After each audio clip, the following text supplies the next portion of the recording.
Good evening. It is November 1st, 2021, 7 p.m. here at City Hall, and we are here for the regular meeting of the City Council. I'll officially call the meeting to order and request the clerk to do the roll call, please. Beaufore? Here. Birgen? Here I am. Drenkow? Here. Meyers? Here. Rathe? Here. Schneider? Here. And Kangas will join us shortly. Thank you very much. All rise for the Pledge of Allegiance, please. I pledge allegiance to the flag of the United States of America and to the republic for which it stands, one nation, under God, indivisible, with liberty and justice for all.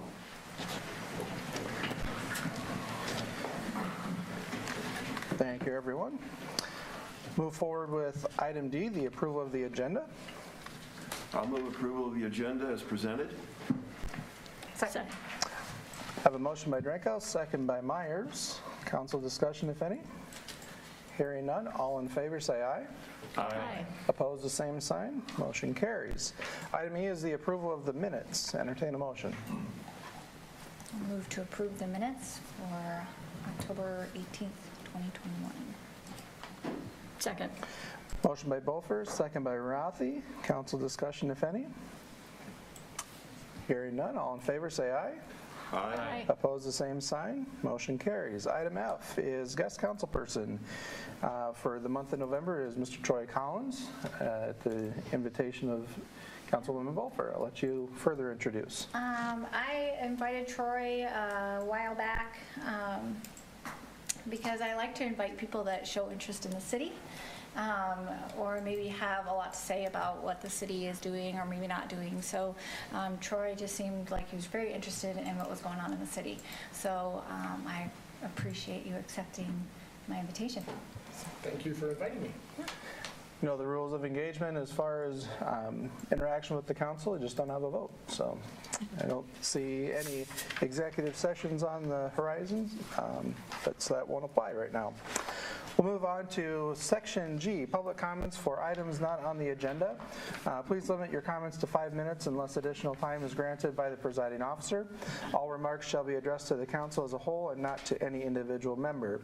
I'll also just advise, due to tomorrow's impending election, just a reminder or an advisement that under Iowa Code, use of public resources, including meetings and the television, YouTube, for political purposes or promotion is prohibited. So just keep that in mind if you have a statement of public comment to make tonight. Anyone with comments? Seeing nobody rise to the occasion, we will move forward with item H, the consent calendar. Bear with me, it's a little bit long. The following items will be acted upon by voice vote on a single motion without separate discussion unless someone from the council or public requests that a specific item be considered separately.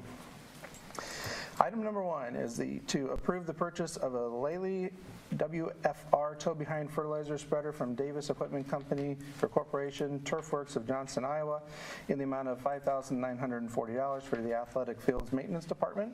Item 2 is to approve the purchase of a 2021 Toro Zmaster 4000 Series 60-inch zero-turn mower from MTI Distributing of Grimes, Iowa, in the amount of $8,399 for the Athletic Fields Maintenance Department.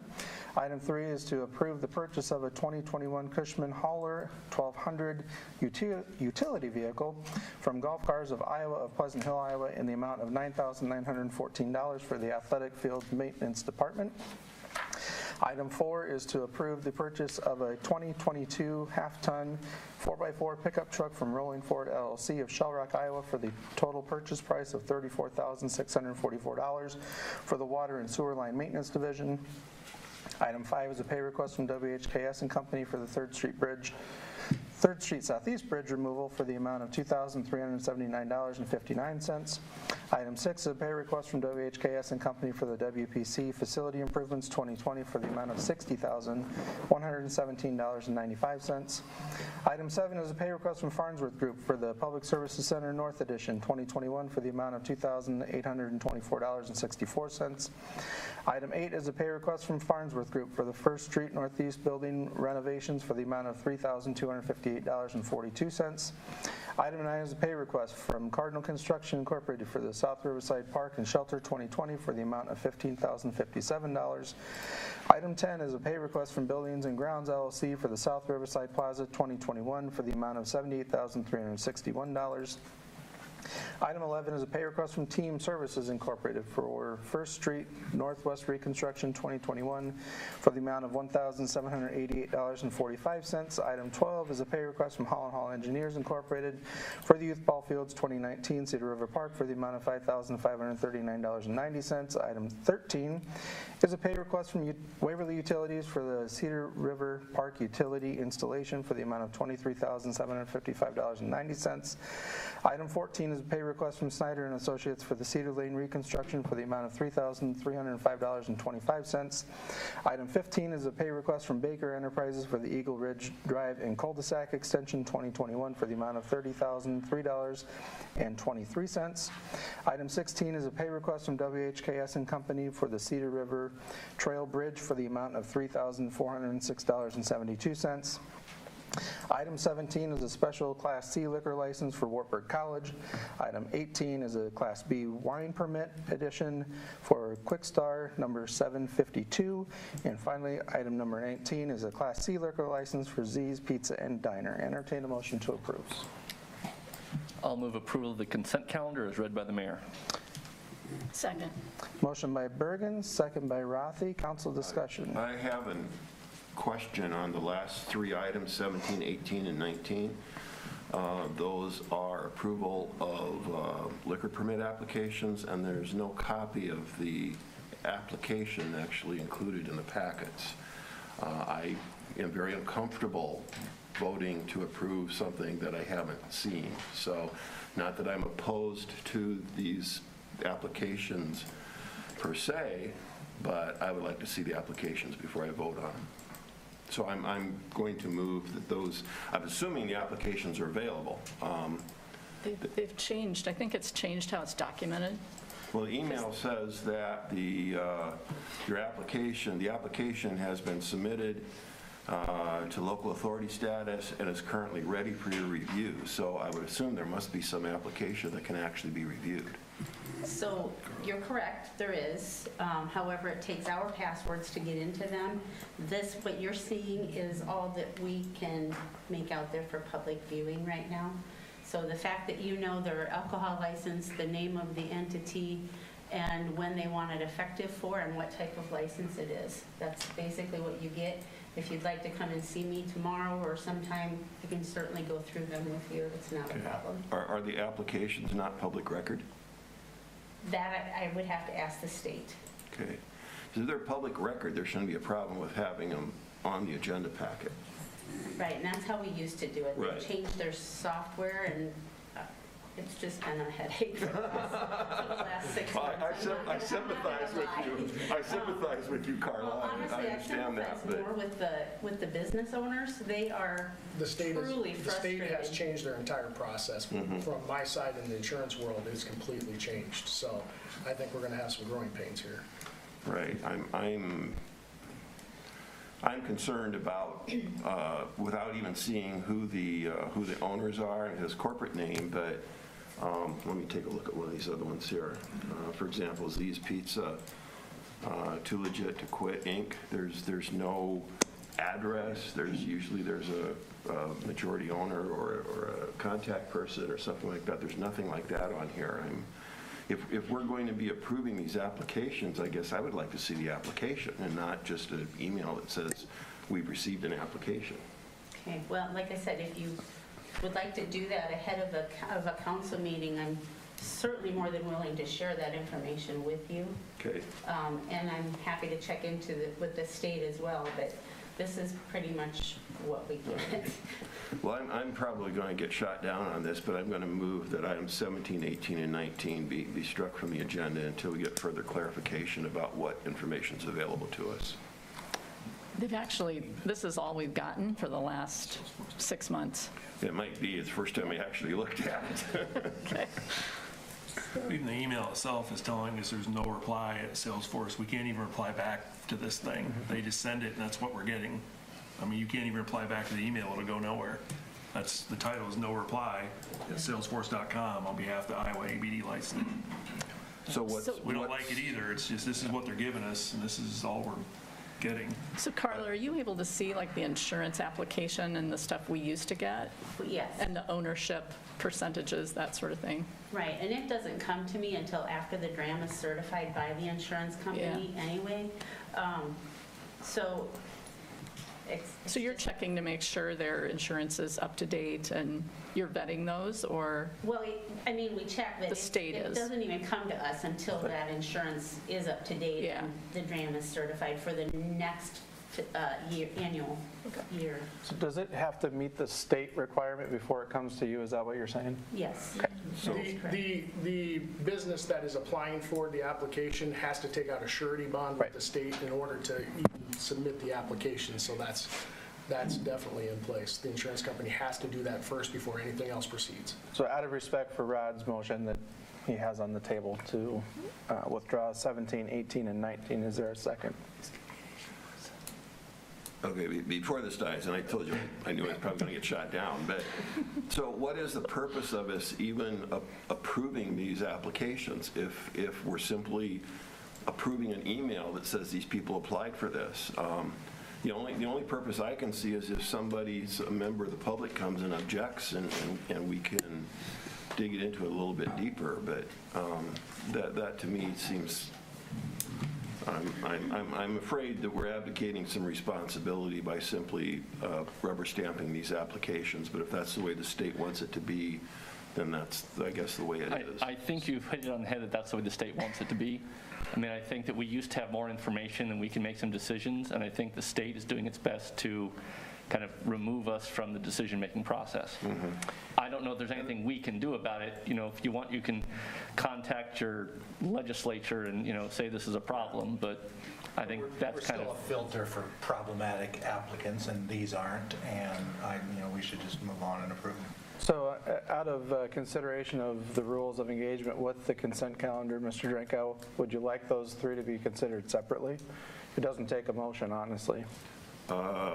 Yes, as long as I made the objection, I would like them to be considered separate. I mean, by the outline, it says you can pull them to be considered separately. So we'll handle that. Is there any other, we'll bring that up in just a moment as a separate consent calendar item. Any other discussion on any of 1 through 16? I just had one quick question on item 2, the zero-turn mower. And this is not a complaint, believe me, but why the amount is different from the amount they bid? I noticed that too. About a $600 or $800 difference. Garrett? And I haven't got complete clarification on that yet. The nice part is that the part that's on the invoice is cheaper. Yeah. We are still waiting for an extra set of blades from them and the manual, so that might be part of it. But no, I've not gotten the clarification on that yet, but the price that we have on the invoice is the price that we'll be paying. Okay, thank you. Yep. And I had a question about number 15, the Eagle Ridge pay request. It looks like we're over the contracted amount on that bill, and I wondered where the extra money is going to come from, because I think that's the project we divided with the contractor.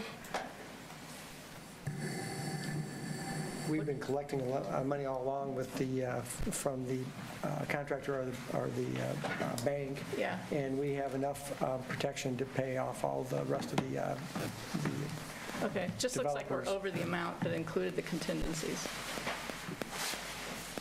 The contract was 641 and we're up to 658,000. We approved a Did we approve even change higher order. than that? for the change order that was approved. Okay, that covers that amount. It's just not, Yeah, there's a $72,000 change order on line 2. Yeah. So that brings you to the 641. Right. But Right. the top. Then there's 6, We have a guarantee with the bank, and we've used it a couple times. The developer actually paid the first couple of payments, so that we have plenty of money to cover anything that would be owed by the developer. we're in consent. okay. I'm just trying to make it add up to 658 or more.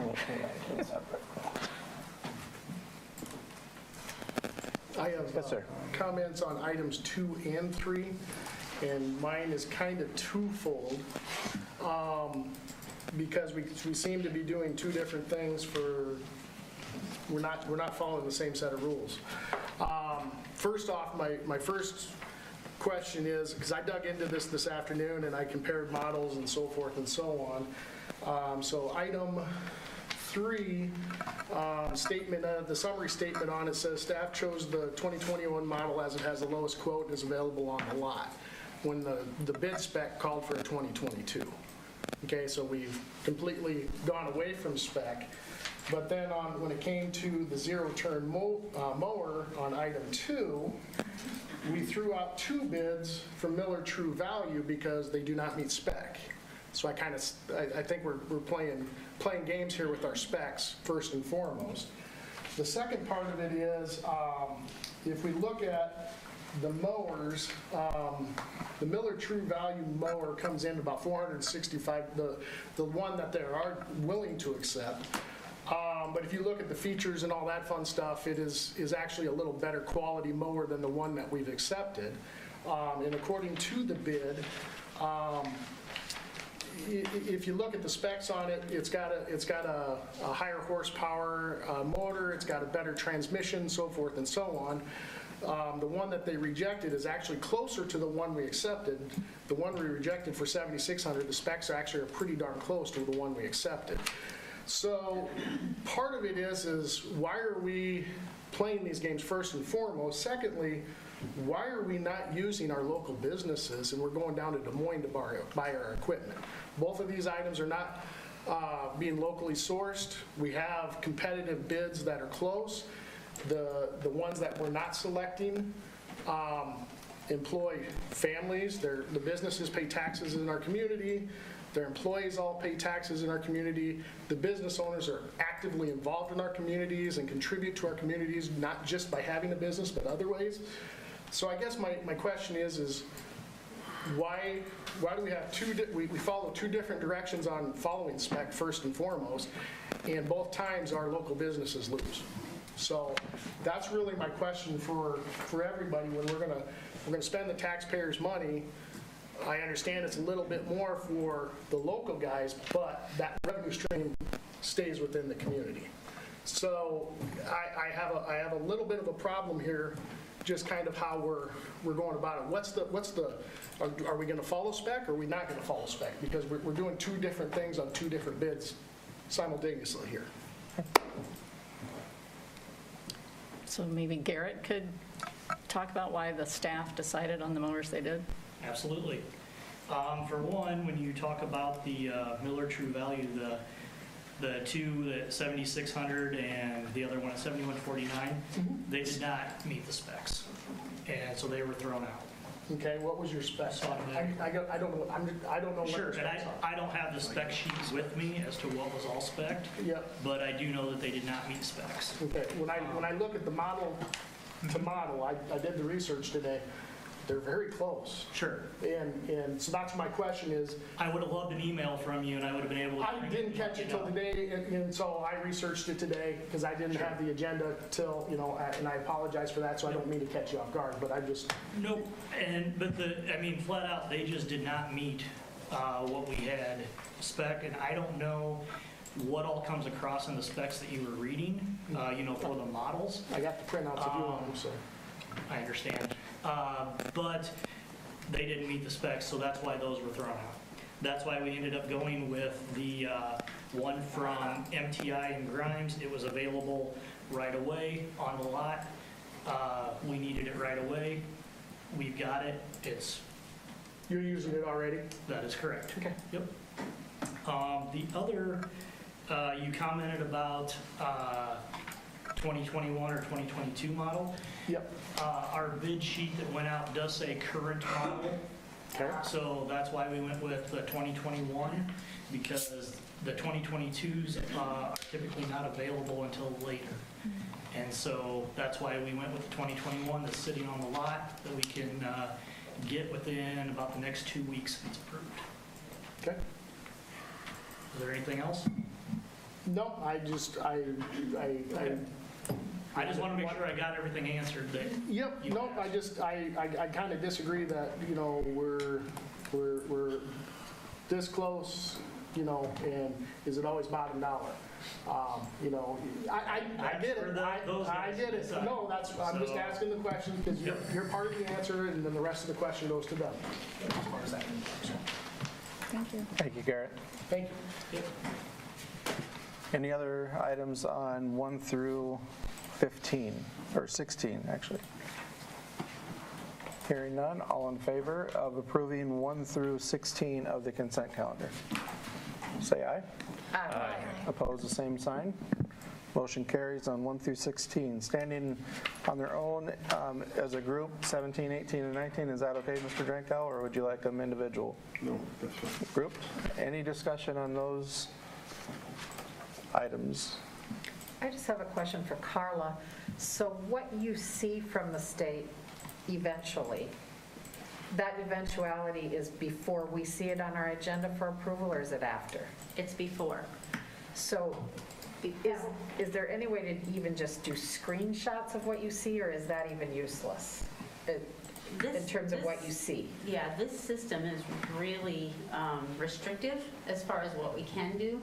In fact, the state used to trust us that the business owner bring in their diagrams and that shows like where their restrooms are, where their service area is, things like that.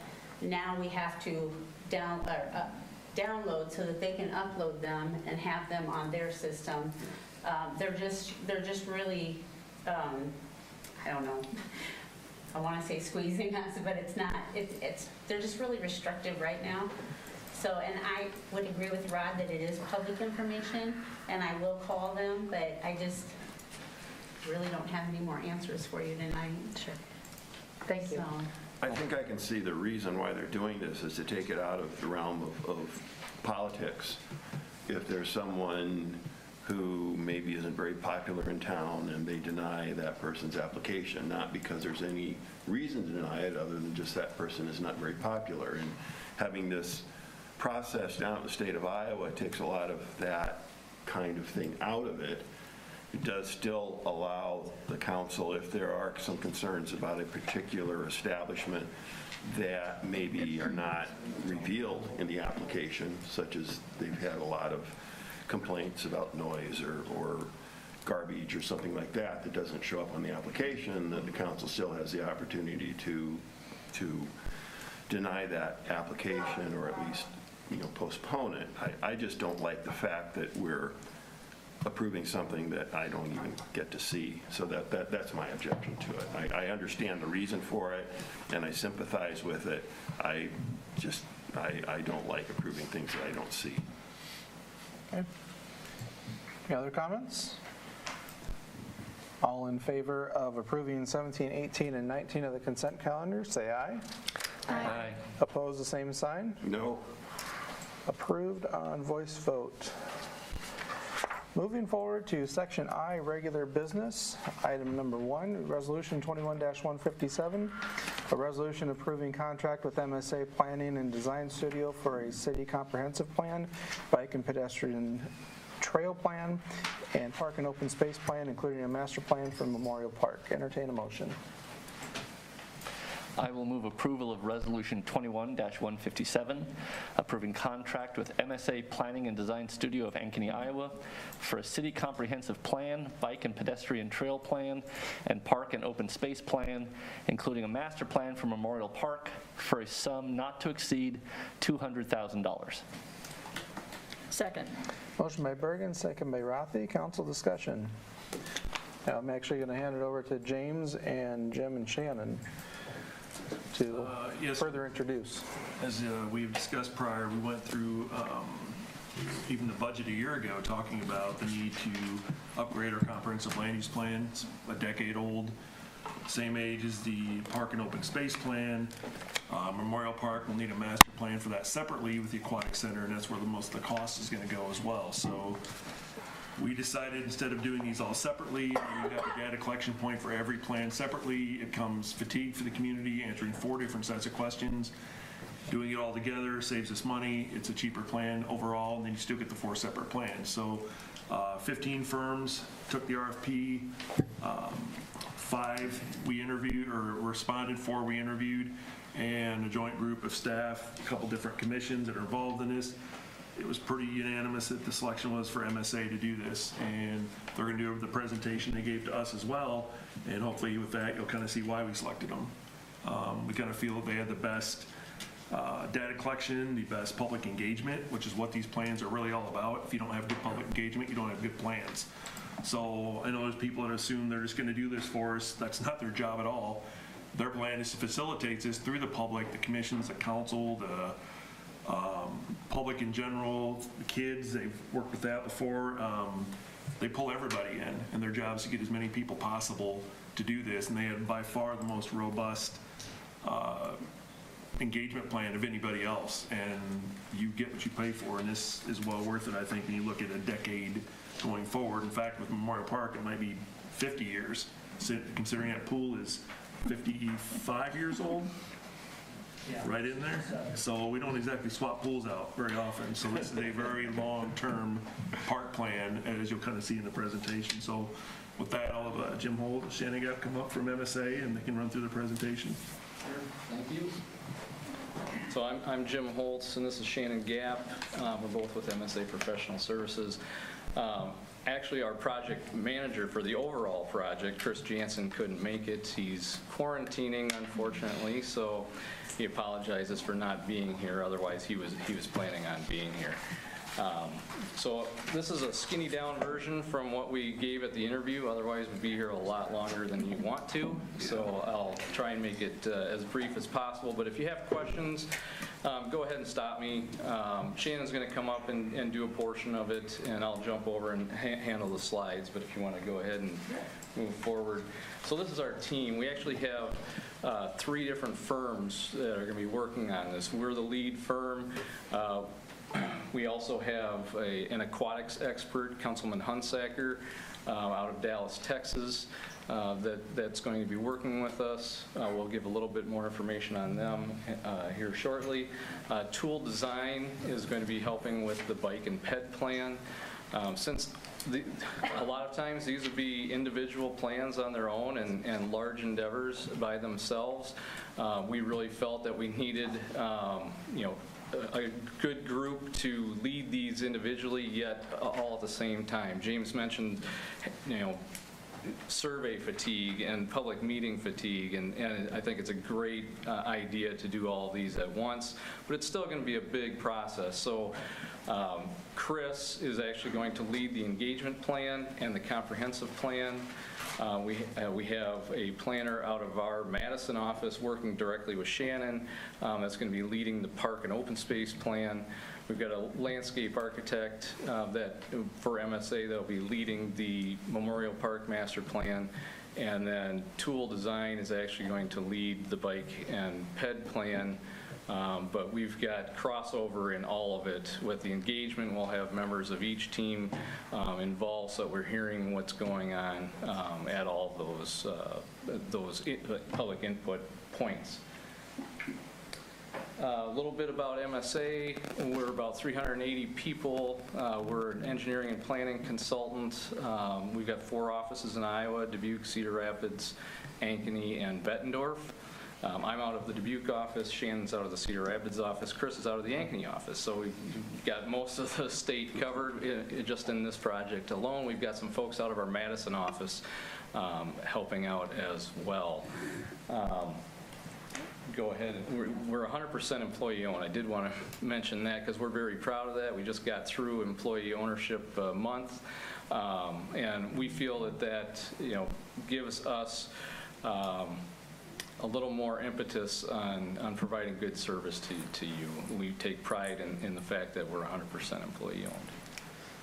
So our approach, I kind of talked about the different plans. You can go ahead and move forward. This is the schedule. I can't see it from there, but we've got the engagement plan that's really going to cover the entire process because we're going to be getting input from stakeholders and the public and you folks and staff. just on their initial thoughts.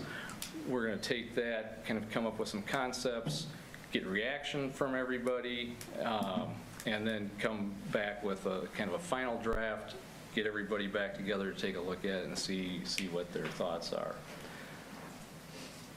And so that engagement plan, what we'd like to do, we know that you've started a DEI committee and that they're kind of struggling with what their purpose is within the city and how they can really get involved, and we think this is the ideal place for them to get involved. So we're going to use what we're going to call Engage Waverly for this public engagement process. We want your DEI committee involved in that right from the get-go to help us identify who we need to be getting in front of in order to get the best information as possible. And you've got stakeholders from kids and students from the college, elderly, and you've got all the different user groups of your parks. You've got bike groups. You've got the workforce and the employers. Your downtown. You've got little sections all over the city that all have their own little interests. We want to hear from all of them, and we're going to give them ways to get back to us through this whole process and kind of go through. I think I've got some of those. Add one more with that general public in the middle. We thought that was a really important graphic. There's, for almost every plan, one person or two people who are really willing to stand up and voice their opinion, but there's also other people that kind of sit back in the crowd, and we want to make sure that through some of our other outlets that they have the opportunity to voice their opinion as well. And DEI is diversity, equity, inclusion. They're all aware, the public is aware. We want to make sure everybody understands that commission you're talking about. That's huge. Thanks for that clarification. You bet. Yep. That's too small for anybody to see, so let's just Yeah, continue it's an on. engagement chart. It just shows kind of the level of effectiveness for different types of engagement. Question on that calendar that you had. Timeline, it started with October 2021. Yeah, the interview So was in September. We didn't know when the contract was going to, it's going to be, initially we had proposed a 9-month schedule. James and Bill and the committee wanted us to actually stretch that out to 12 months if we could, which we have no problem with. Okay. The schedule is really going to be dictated by when people can meet. With the last year, we saw schedules really get stretched out because of COVID. But that's, in general, we're looking at a 12-month process. Okay. I was just looking at a 3-month, you had a 3-month window for the engagement part, and we already are a third of the way through that one. Right. So talking about engagement, we make sure we get I it. completely agree. It's generally a 12-month process, and we kind of start right when that very first meeting happens. So the fact that we haven't had that meeting quite yet, as soon as we will, this will be the general time frame, the time flow of how we work through the process.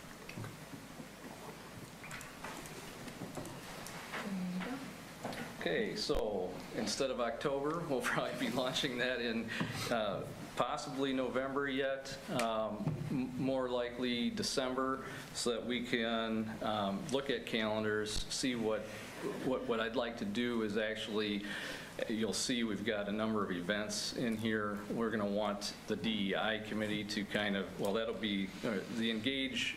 That first kickoff is really going to be key because we're going to kind of try and lay out the entire schedule as far as public engagement because of the actual public events. Because you'll see that we've got some pop-up events similar to, if any of you were at Oktoberfest, you might have seen me there for the wayfinding plan. We've got 3 of those scheduled, so we're going to want input on what events we should have those 3 pop-up events at.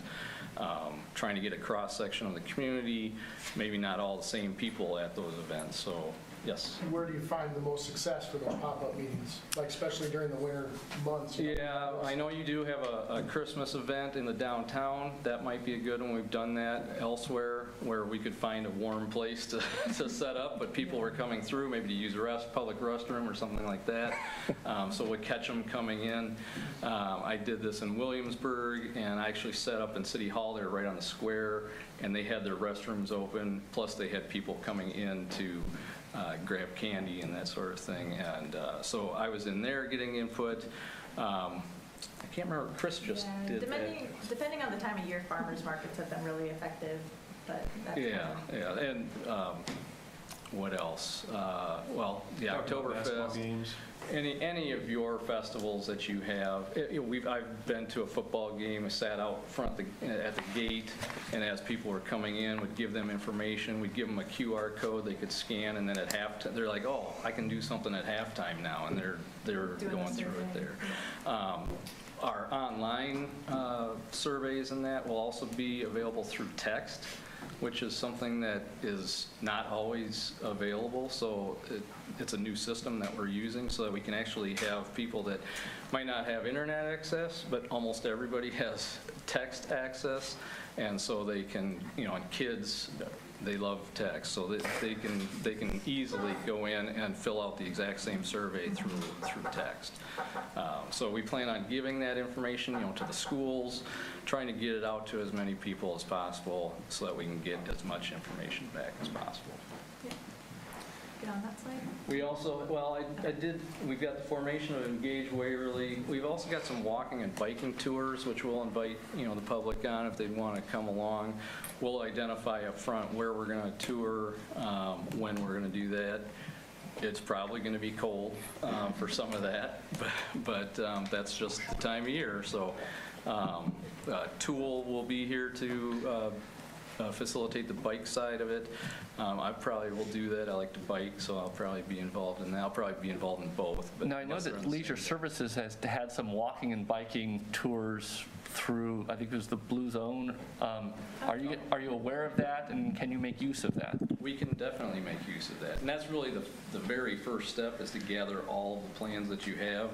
We know some things that you've had on your website we can take a look at, but there's other things that I'm sure that you have that that's really the first step, is existing conditions, gathering what you have already and building off of that. You might have a 10-year-old plan or something and it's still relevant, and so we want to grab that, maybe confirm what the action items or goals were out of those plans through the survey process, through the public input and that sort of thing. What do you typically like to see for the amount of public input before you start putting plans together? I mean, is there a certain percentage of the feedback that you look for? Not really, no. It's whatever we can get. Sometimes it's difficult to get feedback. Well, that's my worry, is in the colder weather stuff, getting people out to actually come out to these events. That's my So we're also going to have an online presence, so they'll be able to see everything. Draft documents. We'll have the meeting invites and everything will be online. There'll be an online survey that they can take. There'll be a crowdsource map, so that somebody could go in, drop icons into places like, I like this, I don't like that, or I'd like to see this, or I'd like to see that. This intersection is a problem. I've seen, or whatever. Start that conversation. So you'd be amazed what we see. Oh, I'm sure. But yeah, there's going to be all kinds of different ways and methods, both online and in person, where they can get involved.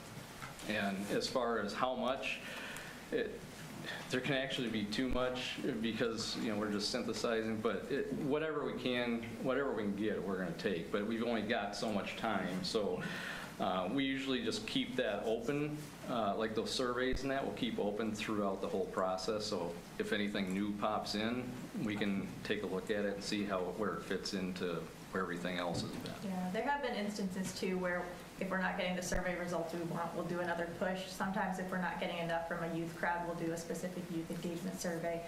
We'll get things out into schools and online, so even if the weather is cold, there's different ways that you can access the materials.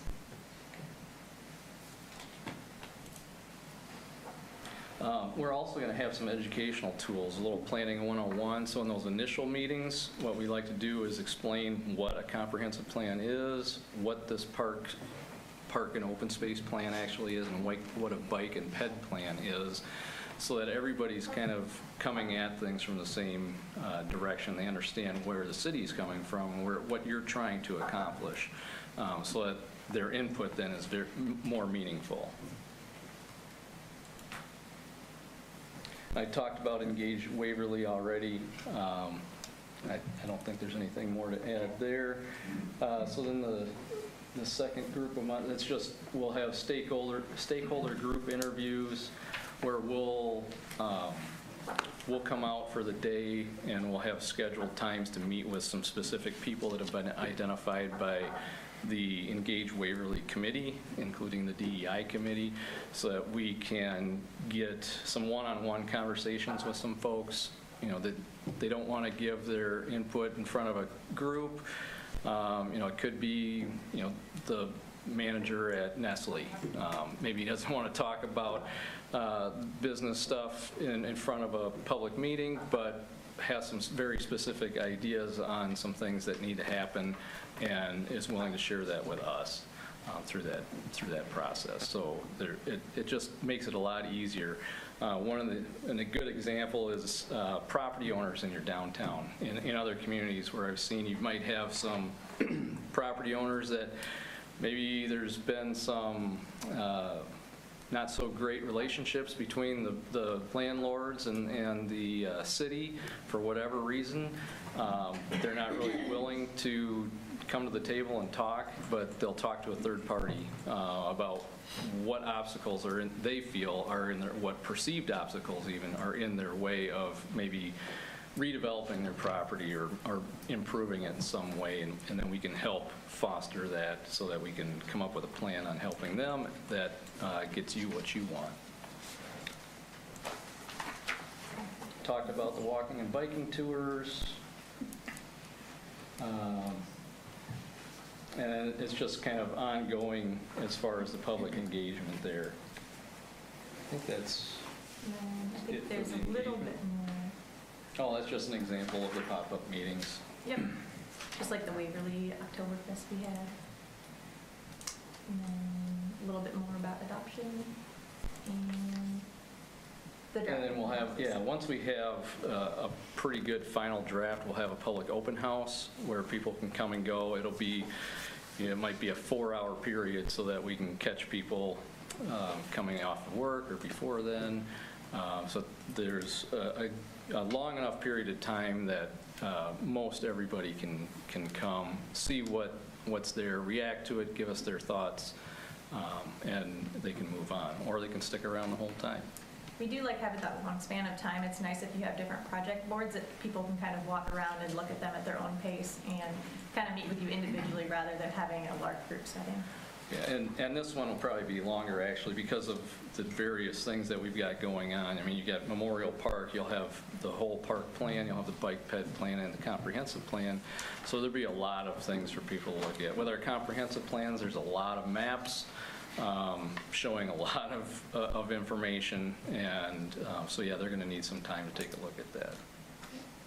And that's why we want to we'll have that stuff out on the project website as well so that they can take a look at it before they even come. But then if they haven't seen it or they want to point to some specific things, we'll have boards right at that public open house. And I think we can switch spots. Okay. Thanks, Jim. And then on to the comprehensive plan project. We're really going to be breaking this into kind of 2 different phases. The first phase is more about data gathering, so looking at existing plans, studies, reports, looking at existing conditions with zoning and land use, as well as the existing conditions in the community as a whole. We really want to have kind of an up-to-speed, current understanding of the state of things within Waverly. And then at that point, that's when we really try to engage with the community. We want to engage with all ages and all abilities. You can see in the image, there's kind of that fun little kids activity. Youth engagement is something that I'm especially excited and passionate about. We have different opportunities in addition to that. With the Parks and Rec plan, we have this play activity that students can go either in their classroom, do the activity, or go out to parks themselves and identify what they would like to see there and where, with either writing or drawing pictures or writing a song, different ways that you can express yourself. And we also do online surveys. We have dot voting, so if there's something in the community that you would prefer to see, you can do a little green dot. If there's something that maybe you're not as interested in, you can do red dots, so something really that any age, any ability can do. And then surveys, those visual preference surveys are also kind of a fun way to see what people would like to see and where. And then the crowdsource map, that was something that Jim had mentioned. That's the image on the right. But we really take it to the next level. We go in and we read every single comment that comes in and make sure we summarize what we heard, what people want to see and what they don't. And that's actually something we used in the wayfinding project that we're working on currently. It was a great way for our steering committee members to identify different destinations within the community that we could use for the wayfinding plan. And then the next slide. We definitely want it to be a customized and visually pleasing plan, and this is something that I hold very near and dear to me with a background in both community and regional planning and landscape architecture. I'm very design oriented, so I want to make sure it's a visually pleasing and something that's easy to follow, easy to read, and graphically pleasing. It's something user-friendly. Infographics are a great way to get people to understand complex situations, and make sure it's a guide, something that you can follow. It's easily amended and then includes those engagement activities. And then importantly, we want this to be implementable. We want it to be something that's easy to use and doesn't just sit on the shelf. For every project we do, we have kind of an action step checklist. So you can actually take a look at all of the different things that we've come up with, all those goals, objectives, and strategies, and literally check off what's been accomplished, what still needs to be done, what fiscal year it might make sense to get that project done, so you can track and measure success.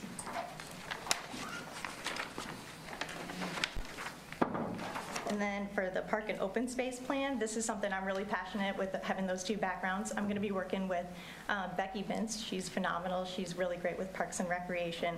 But the first phase is going to be about the mission. And at that point, our job is really to listen. We want to hear your big picture ideas and come up with some goals, objectives, and strategies of how you can get there. Also, we're going to take a look at the park standards, but also do an inventory, actually physically go out to all the parks in the community and take pictures and document what's there, what's missing. And that really leads into the needs assessment. What might be needed in the future? Does it need more parking? Does it need sidewalks? Does it need ADA updates? Things like that. And use the public engagement to be as informed as possible. Nobody knows the community as well as the people who live here themselves, so we want to get their input. And then preliminary recommendations, we always want to make sure that that aligns with the community's values. And draft plans, we're always going to have draft plans on our project website so people can review at any given point in time and give us feedback, so by the time it does get to adoption, it's something they've seen, it's something they've reviewed, it's something they've given feedback on, and they've given support in the end. And then the bike and pedestrian trail project. What goes better with parks and trails? We're going to be working with kind of experts in the field. It's Tool Design Group. And for our interview, we actually had a representative from Tool there with us. We had 5 whole slides, so it was a big component of the interview. But we did an existing conditions review, and we're going to look at gaps and barriers. And what goes great with the wayfinding master plan is we're going to look at destinations, which we've already mapped. So figuring out how we can get people to those destinations through these connections. And moving towards implementation and funding. And funding is something that we have a lot of experts in-house as well.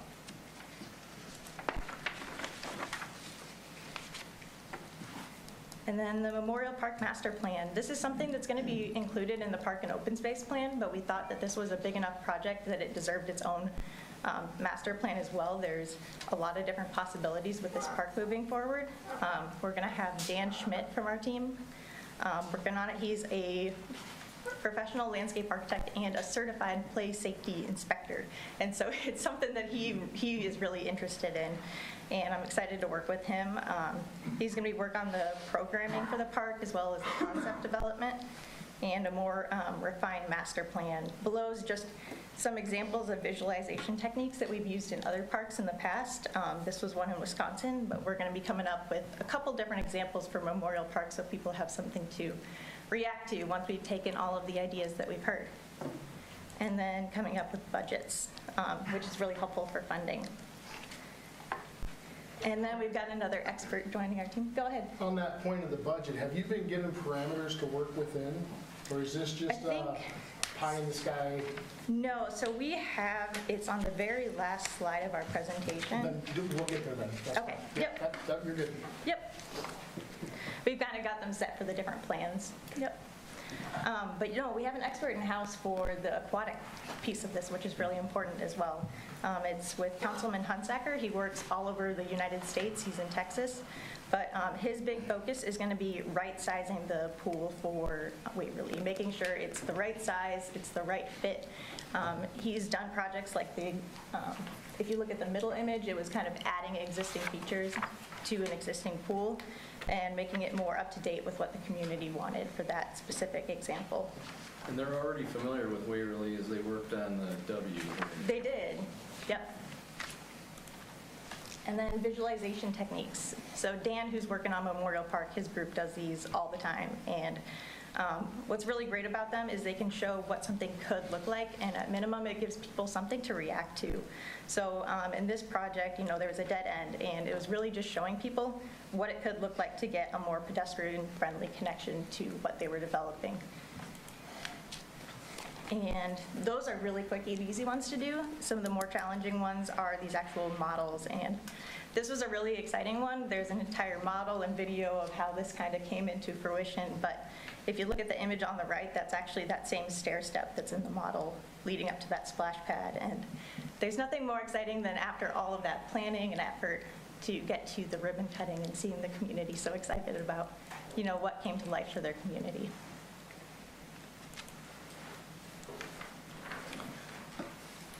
So it's a lot to take in. You've got, and I apologize for how long this is taking, but this is a really important project for the city. This, if you look at this, this is 1930 and where you're at, and you can see where Memorial Park was at actually, and kind of what was there. If you want to just kind of go through the slides.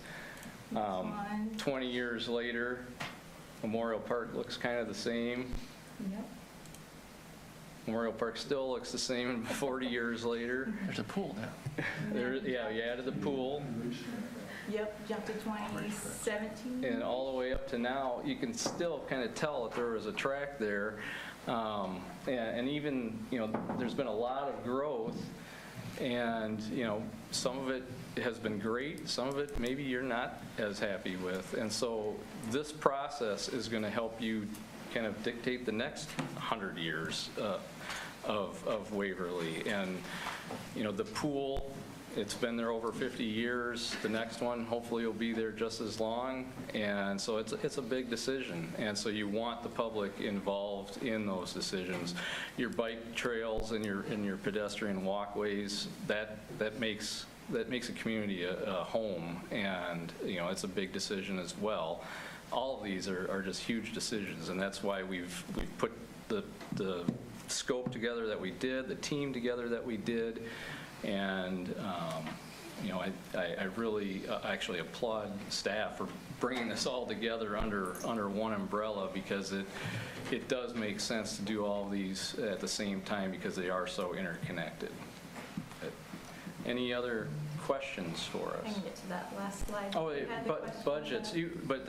That's. I think you were misinterpreting his question. You're talking about, like, for the pool or the aquatic center, the individual pieces, how much to spend on that. Right. Have you been given any guidance? We have not been given any guidance, and we typically are not by a city because they want to know what the public wants, first of all, and then we can, then you give the public the shock and awe of what reality might actually be. So you have a concept, and maybe the department heads do have some budgetary thoughts in their mind, and we can take a look at that. And as we put together these plans, we can scale back or even increase, depending. Shannon mentioned how Councilman Hunsaker, they pride themselves on right-sizing aquatic centers. They don't want to put in something here that's too big that you're not going to be able to, fill. It's going to be too costly for you, just from maintenance and that sort of thing. You're not getting enough use to help pay for it. Not that aquatic centers pay for themselves all that often, but you don't want to be breaking the bank. And so yeah, there's things to look at that way.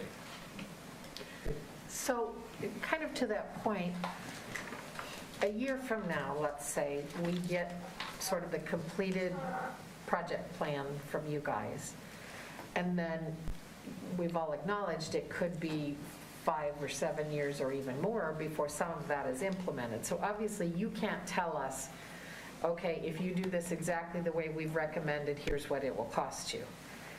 That wouldn't be realistic. No, we will give budgetary costs for a period of time, a snapshot in time, basically, and then, who would have thought costs right now are what they are 2 years ago? So, they're going to change. But you can at least give us some parameters so that we know we're not spending $200,000 on getting this fabulous plan, but we will never, ever implement it because we don't want to spend that much money. That's not going to happen, right? No, I mean, we pride ourselves on implementable plans, and we like to help actually implement those plans. So we want something that's going to be realistic, that's going to fit within your budgets, or even do a phased approach to some of these things so that you can tackle it a piecemeal by There are 4 different projects within one, correct? Oh, absolutely. Yeah. Piece out over time. There's not. Well, actually, it's right. The comp plan itself has a lot more than 4 plans. There's really 3 plans and then kind of a hodgepodge plan. Yeah, Right. the umbrella plan would be the comprehensive plan, which is really a guide. A lot of comprehensive plans don't actually have any projects in them. It's here's how we want to grow, this is where we want to grow. So it can lead to, okay, well, if we're going to grow there, we need to extend water and sewer there. So that starts to identify projects that you would put into a capital improvement plan. But it's also a guide for developers that say, oh, well, they want to move out there. If I can go and buy that, and then I can work with the city, try and get utilities to it. Maybe I split the cost if it's too soon for them or whatever. And, if there's a lift station needed or something like that, maybe it's not exactly in the city's plan right now. So it's like, you know what, Mr. Developer or Mrs. Developer, you're going to foot the cost for that if you want to move that forward. Yeah, there's some big idea concepts on the comp plan, like the one that's up here. If you want to look at it afterwards, there's a road that was going down to the avenue on the west side of town, kind of past the rural water tower, and maybe another interchange down there. There's where do we want to grow in terms of housing for residential areas versus commercial areas versus industrial up there. I know probably the biggest one in terms of recent times would be the Cedar River Parkway, which went on the comp plan in Waverly like in the 60s, and we finally got it finished within the last 5 years, the last couple of years actually. So it's, some of these things are pie in the sky ideas of what would we like 30 years from now, 20 years from now, and how do we build to get to that. Yeah, the comprehensive plan is really a 30,000-foot level view of what you envision the city looking like in the future, kind of chunking out, okay, well, we'd like to see residential in this area or mixed use here, industrial needs to stay over here.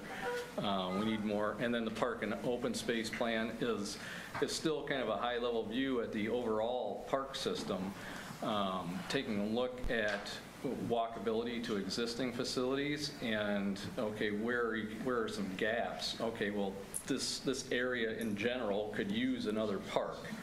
We're not identifying an actual location because it's probably privately owned for one, but at least we have an idea that, hey, this area is underserved from our park facilities, and so if we can encourage with private development, maybe through park dedication or whatever, to get something in that location, or maybe the city buys something to do that. And then with like the bike and ped plan, that gets a little more granular and might actually have some real projects in it with some cost estimates. And the Memorial Park master plan, that will be even further detailed as far as here's really what we're looking at doing, and here are some conservative cost estimates so that you can budget for it. If you do it in 5 years, hopefully that cost is in the ballpark.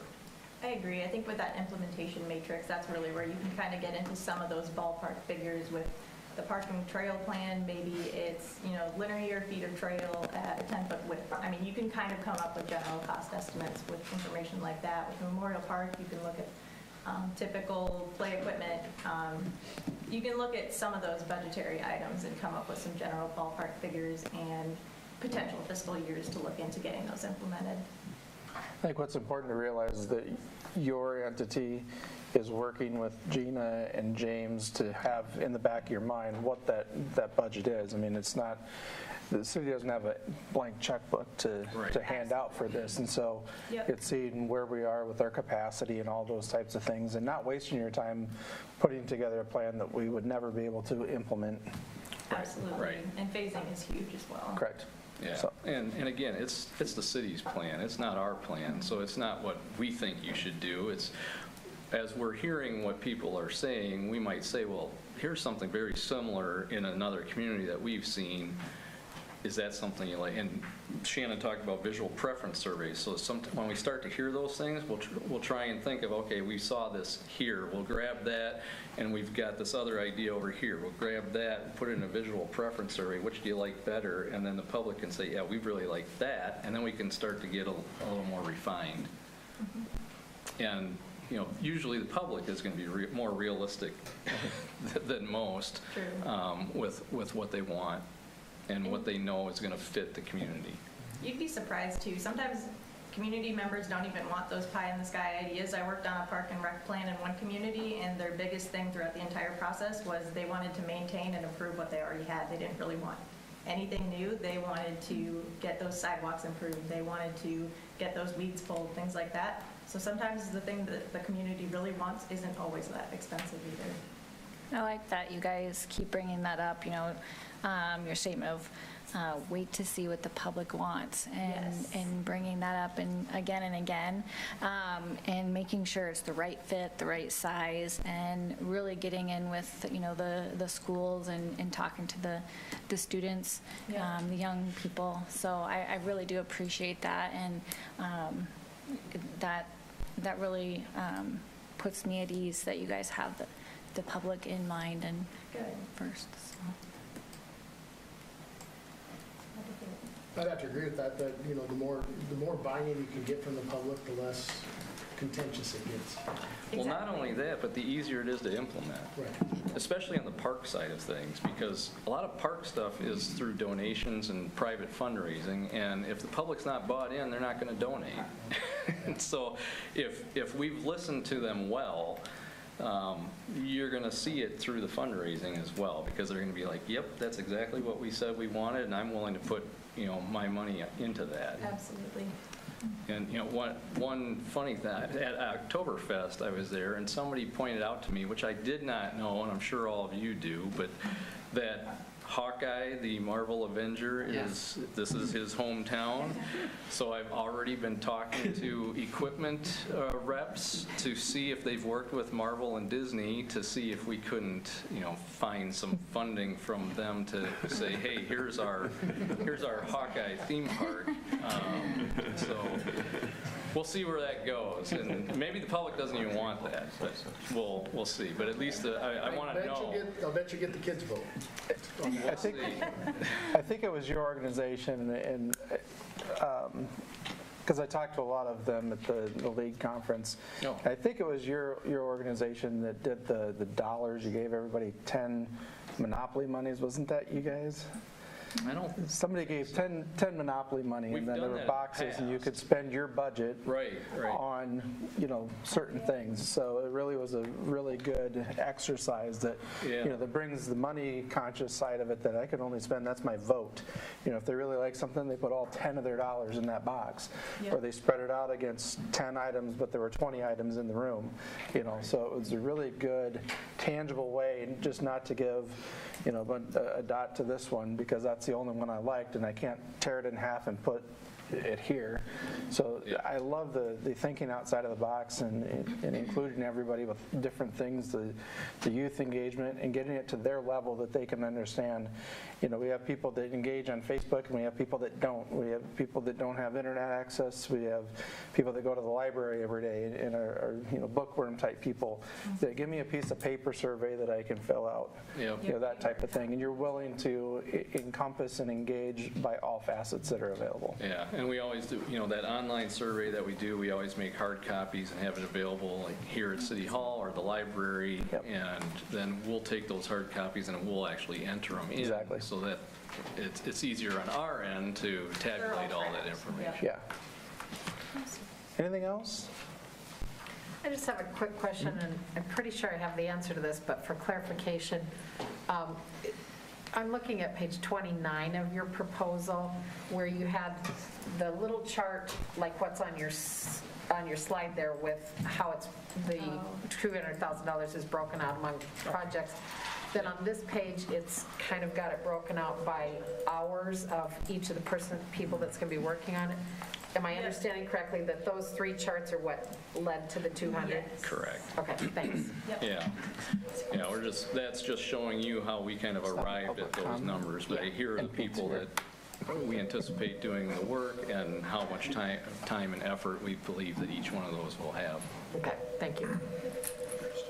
Public's wanting to engage with this already. Well, Pete's here. He's the only one who usually ever calls. Yeah, it is. Your pizza's ready. Not my pizza. So I see kind of a timeline, and I know we already discussed October kind of being already gone. So I really want to, I guess, remind the public, I guess, to be looking for some of this stuff to be coming out, some of these engagement opportunities, right? Absolutely. So to really start looking for it now in the next couple months, correct? Yeah, I would say from a public standpoint, it's going to be at least December before we get any public thing going on. We're going to start with the committee. We'll talk with staff, see who all needs to be on that committee. We want to bring in the DEI committee to see who else needs to be involved. And then kind of look at the calendar out those 12 months and see if we can't just get those dates just in stone so we could put them up on the website immediately so people know, okay, here's where it's going to be. It doesn't always work out that way, but that's the way I'd like to see it happen is, okay, we're going to hit this farmer's market at this time, we're going to hit this festival at this time, and we're going to do this one there. We got that. We're going to have our draft open house at this time. Get those public ones done. We'll have our committee meetings in between and just kind of lay out the timeline.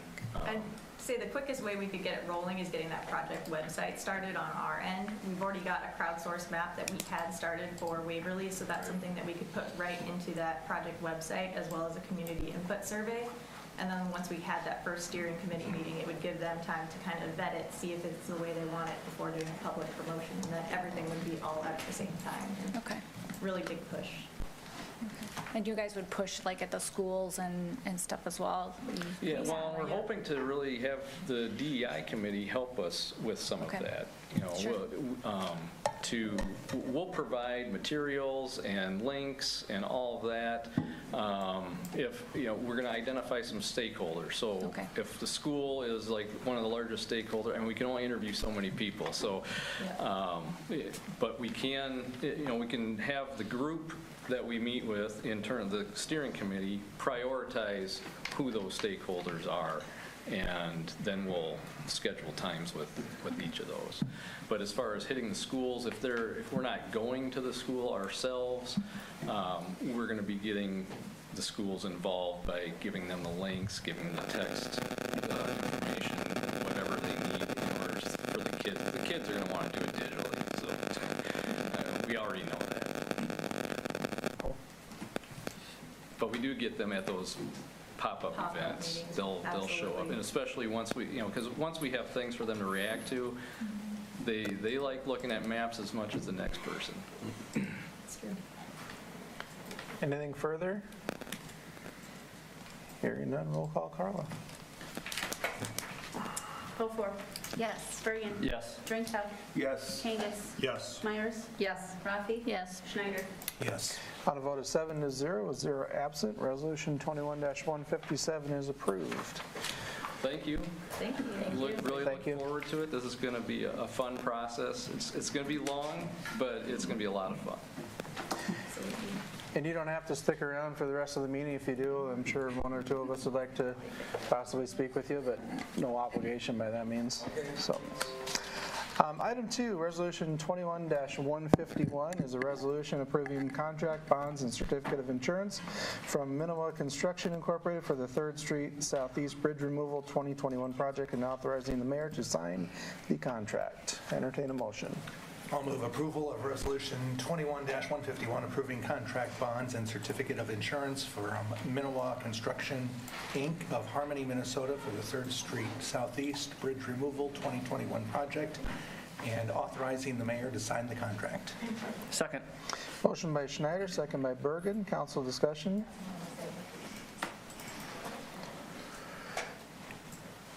Hearing none, roll call Carla. Birgen. Yes. Drenkow. Yes. Kangas. Yes. Myers. Yes. Rathe. Yes. Schneider. Yes. Beaufore. Yes. A vote of 7-0 and 0 absent. Resolution 21-151 is approved. Item 3 is Resolution 21-152, a resolution approving Amendment Number 1 to the Professional Services Agreement for Construction Phase Engineer Services for the 3rd Street Southeast Bridge Removal Project, 2021 project. I'll move approval of Resolution 21-152, approving Amendment Number 1 to the Professional Services Agreement for Construction Phase Engineer Services with WHKS and Company of Mason City, Iowa for the 3rd Street Southeast Bridge Removal 2021 project for the not-to-exceed amount of $17,100. Second. Motion by Meyers, second by Beaufort. Council discussion, if any. Hearing none, roll call Carla. Drenkow. Yes. Kangas. Yes. Myers. Yes. Rathe. Yes. Schneider. Yes. Beaufort. Yes. Bergen. Yes. On a vote of 7-0, 0 absent, Resolution 21-152 is approved. Item number 4 is Resolution 21-153, a resolution approving the final assessment schedule for the 1st Street Northwest Reconstruction 2021 project. Entertain a motion. I'll move approval of Resolution 21-153, approving the final assessment schedule for the 1st Street Northwest Reconstruction 2021 project. Second. Motion by Drenkow, second by Kangas. Council discussion. Am I correct in reading this that there are only 2 special assessments on that project? You are correct. Could you give us some background on that, or explanation for that? Most of the lines that we saw were not on that actual street. They're on side streets instead. There were only 2, and the ones that were on there had newer lines that did not need necessarily be replaced. So the only 2 that really were identified needing removal and replacement were the 2 listed. Hearing no further discussion, roll call Carla. Kangas. Yes. Myers. Yes. Rathe. Yes. Schneider. Yes. Beaufort. Yes. Bergen. Yes. Drenkow. Yes. Vote of 7-0, 0 absent. Resolution 21-153 is approved. Item number 5 is Resolution 21-154, a resolution approving contract and certificate of insurance for Mayman Monument Sales for the Cemetery Monument Restoration 2021 project and authorizing the mayor to sign the contract. Entertain a motion. I will move approval of Resolution 21-154, approving contract and certificate of insurance for Mayman Monument Sales of Waverly, Iowa for the Cemetery Monument Restoration 2021 project in the amount of $6,800 and authorizing the mayor to sign the contract. Second. Motion by Birgen, second by Beaufort. Council discussion. I just want to comment that I went on the Halloween cemetery tour yesterday, and people were appreciative that we're fixing up the stones. So, and we got a nice contribution from the Waverly Veterans Post for that. So we're doing about 30 of these, Garrett, this year. Does that, if we kind of stayed at that run rate, would you be happy with that, or is there a concern in 20 years, 30 years, or wherever? Is that a good run rate, or are we falling behind? So I wouldn't necessarily say, well, we're not falling behind, we are behind. But the difficult part is to actually get someone in to do more than that in a season or in a year. So last year we did 32. I believe we're doing either 30 or 31 this year. And that's also right about that, we're trying to stay around that $5,000 to $5,500 mark. And so that's why we're looking at about 30 again. So you're kind of picking the most just knocked over, broken? We're picking the foundations. ones that are more dangerous right now. If they're leaning, too far, basically we go, if they're leaning more than 2 or 10 on the clock, that's what we're looking for, because those are the ones that are going to fall over typically sooner than others. And then after that, it's more of aesthetics. The ones that are already down, we're trying to get those fixed. Thanks. Now, who did we have doing these the past few years? Has it been Mayman or has it been someone else? It has been someone else. I'd have to go back and look and see. It was a company out of Illinois, a husband and a wife that came in last year. Last year was actually our first year that we did it.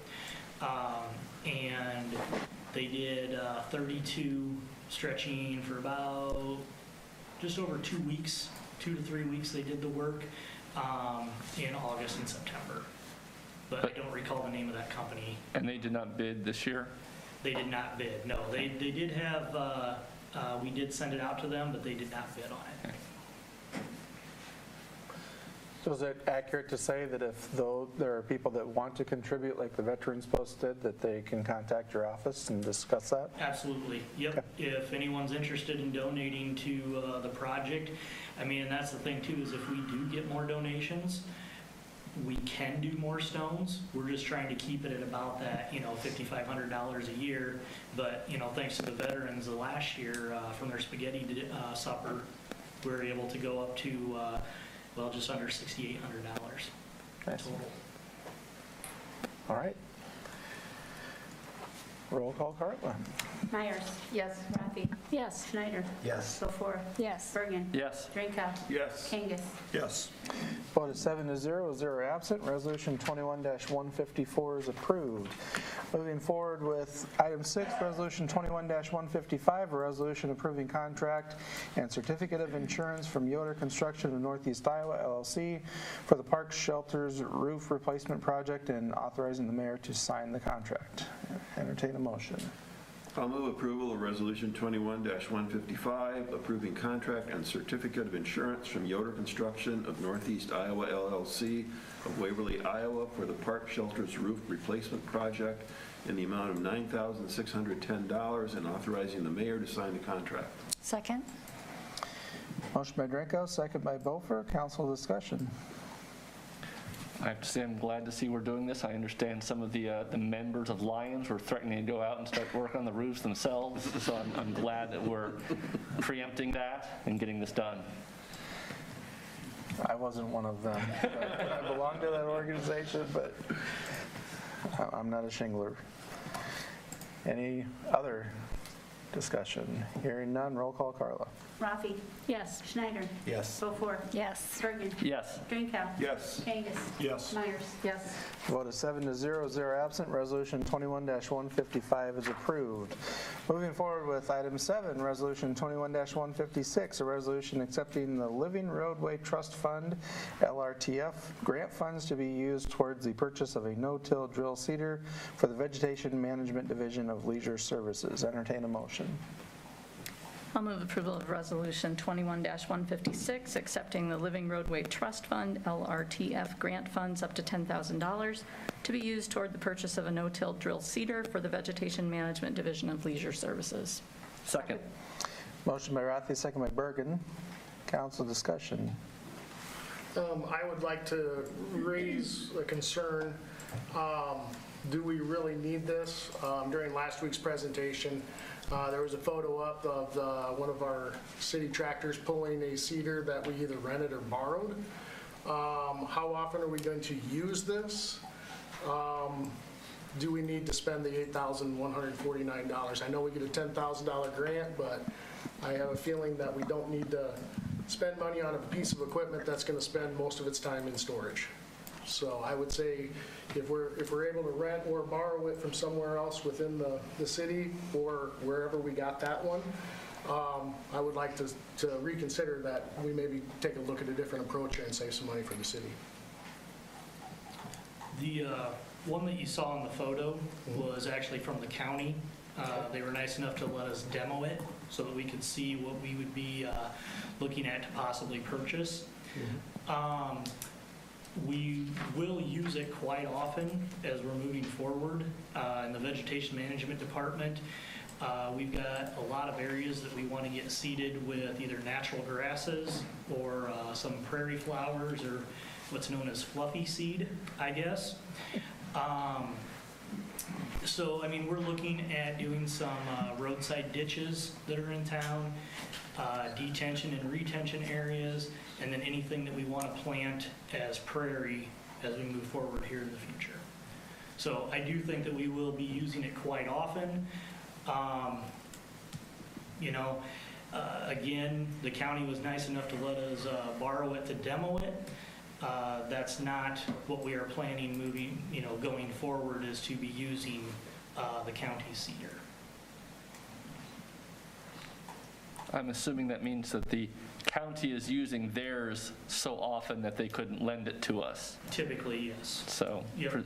And we've had the Living Roadway Trust Fund grant quite often, you know, over the, I know of the last 5 years anyway, but we are one of the few cities that actually has a vegetation management department. Most of these grants go to counties. So, I mean, it's something, you know, they are looking at giving us $10,000, and now granted, we are still on the hook for, you know, a little over $8 for this, but it is a piece of equipment that we will use, and we're, you know, paying 42% of it instead of 100%. What's the lifespan on one of those?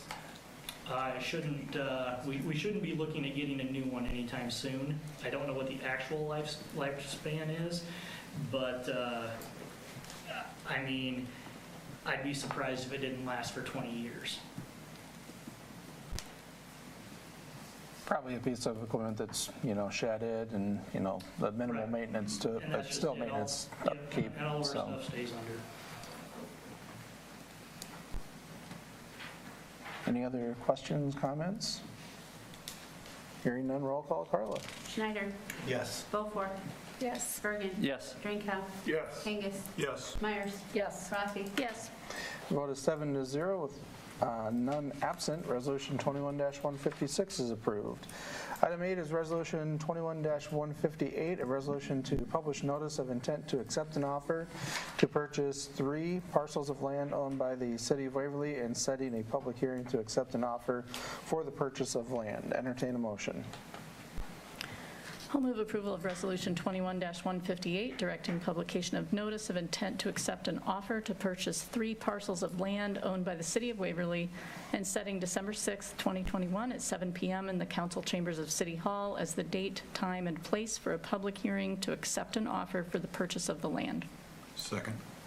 Motion by Rathe, second by Kangas. Council discussion? Or any discussion from Bill or James? So, yeah, we got a offer to purchase, and the way it works with it in an urban renewal plan area, we have to do it in a competitive manner. So just like we did the last time where we actually asked for bids and didn't get any, this time we have a bid, so we have to wait the 30 days and still have a bidding process. So it's really kind of the reverse. So we're starting with a bid and then our minimum bid, and then we'll move through that 30 days, and then at the end of 30 days, we'll bring you the best offer we have. And put forward that offer for approval on the 6th of December. The notice is going to go in the paper on Thursday, and so it'll be resolved on the December 6th. And in the meantime, we're going to hold those bids from folks and not disclose information. We don't think that's fair to do that. So we'll be accepting offers, and we'll be vetting those offers if we receive any more, just to make sure that they're able to do the transaction. So really, somebody reached out to you, a developer reached out to the city and requested to buy the land? That's right. Okay. We had 2 offers. One was higher than the second one, so that's the one we presented today. They both came within 30 hours of each other, which is ironic, because we're trying for 6 months together. So, you know, it's kind of feast or famine. So we took them both. The higher one was presented, and that individual has the right then to counter, and this could go on up until the 6th, so, or even at the hearing itself. has been common to happen, so. And one thing for your decision on the December 6th is going to be if the bids are very close, you have to look at what the purpose of the person who's buying the property, because I think it makes a difference. If you have property that can be developed and you have somebody that wants to develop it, you really want to work with something like that. We'll just see what happens during the next 30 days. I think it may be appropriate at this time just to say a few words as to what is actually going to happen with the money if the sale does go through. Absolutely. The estimate's about $1.7 million. That will complete the second phase of the Ball Diamond project, which was always budgeted to occur this way, and bring us up to speed so that we are able to move forward with phase 3. Up until now, we'd been looking at a deficit. We had other spending options that we did not like as much, but we certainly were covered. We had offsetting funds we could have utilized, but the process was always to utilize this funding for Ball Diamonds as was intended at the original site for the youth project to finish it, at least the second phase. So everything will be done except for the vertical infrastructure. So this funding will go directly towards that to offset other funding we've had to put in place in the meantime. Okay. Thank you. You bet. I appreciate that question to put that right out there. So to simplify this, moving forward with this resolution, basically starts a process for a guaranteed sale of this property. 30-day notice. At the end of 30 days, a hearing's held, best bid's taken, council votes to approve, money's garnered, probably a few months after that, and then we are made whole and we move forward. I just wanted that on the note there. You don't publish every bid that comes in, do you? It's all quiet now until the final? Yep. We needed one to start the process. We had 2. Final bid will be introduced on the 6th. And even at the meeting on the 6th, you can have bidders start to have that happen actually in the process itself in front of you. That has happened before. Not here necessarily, but other cities, that has happened. And it almost becomes an auction type setting. But it's not common, but it can occur. So these are not sealed bids? No. So someone will bid and then someone, I'm going to overbid that, so. And would they have to come with some sort of guarantee of financing if they do that? Yeah. Yes. I'll bring my cowboy hat, be ready to go. Telling you, if need be, it'd be a nice problem to have. The way I don't know that we're going to quite get there with that. And the way we're doing it is if they really don't put the down payment down, because they're not going to put the down payment down until they get the bid. Right. Yeah. But we vet them for whether they have the money to do it. Right. Is there somebody we need to thank for sneaking out there and burying a St. Joseph statue? I got them all over the place. It would have been that easy. We'd have done that 6 months ago, so. He was doing digging them out. All right. Any other questions, discussion? Roll call, Carla. Beaufore. Yes. Birgen. Yes. Drenkow. Yes. Kangas. Yes. Myers. Yes. Rathe. Yes. Schneider. Yes. A vote of 7-0, absent. Resolution 21-158 is approved. Section J, reports from boards and commissions. Item number 1 is the Leisure Services Commission minutes of August 19th, 2021, and item 2 is the Golf Commission minutes of September 14th of 2021 received into the record. Section K is staff updates. Mr. Bronner. Yes, sir. I think Garrett has a very brief update. Yep, just a quick reminder that the Candlelight Walk is this Saturday, November 6th. It's going to go from 5 o'clock until 7. You'll start at behind Quick Start East, the rail trail. There's plenty of parking just east of Quick Start in the Parks and Vegetation Management area there, and then also at Quick Start. So if anyone wants to help set up, we'll be out there at 4 o'clock. Putting the little lights out and doing all that fun stuff. So yeah, it's usually a pretty fun event. Dogs are welcome. They do need to be on leash, but yeah, they're definitely welcome. It's a nice family-friendly event. So come on out and join us. Thank you, sir. That's all we have tonight, sir. All right, Mr. Birgen.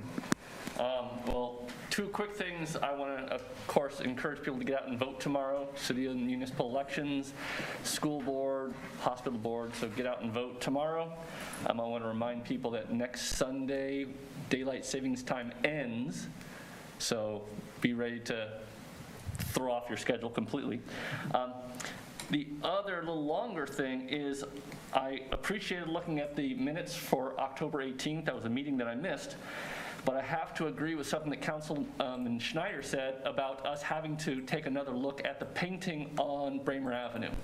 It is really hard to see at night. It is hard to see in the rain. We've had conversations with the Iowa DOT about this before, and it seems to come down to pedantic lectures about the difference between reflective paint and retroflective paint, and doesn't seem to really get us anywhere. I think we need to push on this and make sure that whatever kind of paint it is, we get a new coat of paint on that road, because it is hard to see. And the last thing is, anyone who wants to discuss city council business with me, I will be at the poorhouse afterwards. Please come and share a beer with me. All right, thank you, sir. Ms. Beaufort? I'm going to strongly agree with you on getting a new coat of paint on Bremer Avenue. I think that's it. All right, Ms. Rathe? Just a reminder that the WSR Robotics Club is sponsoring litter pickup on Sunday. You can pick up garbage bags and get directions about what section of town to go clean up. I think starting at 8 a.m., it's going till 1 p.m. And good luck to the Go Hawk football team this Friday night. Absolutely. Ms. Meyers? The only thing I have is, since we don't have a meeting next week, please remember that holiday open house time is on Saturday the 13th for our Waverly businesses, and a lot of the downtown merchants are already starting with getting their shops all Christmasified, and there's going to be some great shopping downtown, so please take part. Thank you. Mr. Schneider? Let's take that meeting with the DOT and we'll talk about the brightest possible paint they can paint on there, and everyone in the city will be so happy. Absolutely. Thank you. Mr. Drenkow? Election day tomorrow, get out and vote if you haven't already. Absolutely. Thank you, sir. Mr. Collins? I would like to thank everybody for allowing me to be here tonight. It's been very educational. I've learned a lot. And I'd like to say good luck to all the Go Hawk teams this week, and I'm not sure, do we have any results tonight? We might. With that, Mr. Kangas. Just on get out and vote, and kind of a reminder where polling places are for Waverly. Wards 1 and 2 are at the Civic Center. Ward 3 is at the fire station. Ward 4 and 5 are at Redeemer Church. So not necessarily spread out like a general election, 4-year presidential election where they're in 5 separate locations. We're in 3 locations to kind of compact things a little bit. All right. Thank you. I won't steal your thunder. I'll let you. That's okay. You can if you want. I'm going to start off with Indoor Farmers Market. Actually is going to start this Saturday. They're taking orders online for that. This is kind of a first go around with it being indoors, I believe. At Thinkwell at 123 West Bremer Avenue from 8:30 to 11:30. It's order based only, as far as I know. So get that scheduled. I think that's a wonderful thing that we've got going on there to continue. WSR football on Friday is here at home, and WSR volleyball, we'll see them on Wednesday. They took a win tonight, 3-2, so congratulations on moving forward towards hopefully playing in the championship game on Thursday, so keep your calendars clear for now. With that, I'll entertain a motion to adjourn. So moved. Second? Motion by Birgen, second by Schneider. All in favor say aye. Aye. Opposed, the same sign. Motion carries. Thank you very much.